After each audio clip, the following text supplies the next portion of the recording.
ஃபைனலாக பொங்கல் கூட்டு சாம்பார் ரெடி. பொங்கல் குழம்பாம்மா?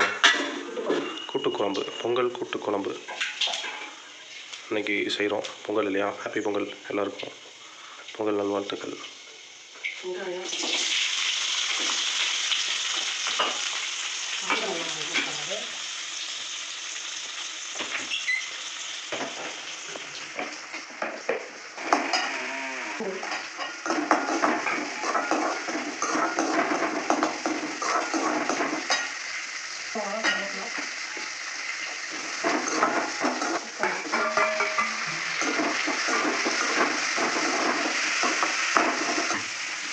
நல்லா ப்ரௌனிஷாக வர வரைக்கும் வதக்கணும்.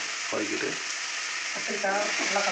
கத்திரிக்காய், உருளைக்கிழங்கு, கேரட்டு, சக்கரவள்ளி கிழங்கு, அவரைக்காய் போட்டுட்டு அதை ஒரு கிண்டு. என்னது? பச்சை வச்சா அது என்ன காய்? பீன்ஸா? ஆமாம், பீன்ஸை போட முடியாது. உங்களுக்கு பிடிச்ச காயை போட்டுக்கலாம். போட்டு அதை ஒரு நல்லா கிண்டிட்டு மஞ்சத்தூள், ஜீரகத்தூள் கொஞ்சம், மிளகாத்தூள் கொஞ்சம் தேவையான அளவு, மல்லித்தூள் தேவையான அளவு, சாம்பார் பொடி அது ஒரு ஸ்பூன், பெருங்காயம் தேவையான அளவு போட்டு நல்லா கிண்டிடலாம். இது எல்லாத்தையும் அப்படியே குக்கரில் போட்டு வேக வைக்கணும்.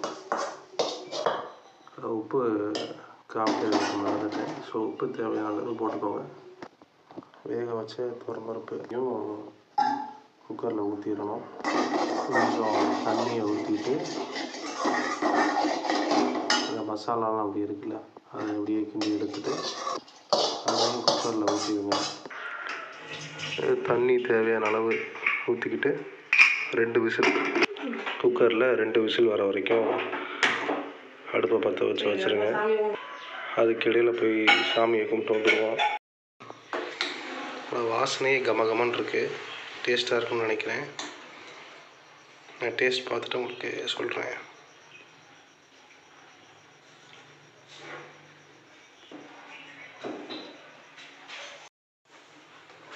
டேஸ்ட்டு பார்த்துருவோம்.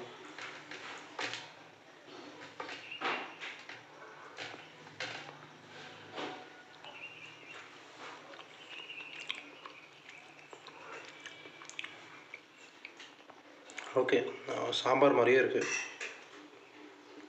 ஸோ இப்போ தான் அம்மா ஃபஸ்ட் டைம் வைக்கிறாங்க. ஃபஸ்ட் டைம் ஓகே தான். அது பழக பழக நல்லா டேஸ்டியாக அந்த ஒரு டெக்ஸ்சர் கொடுத்துரும்.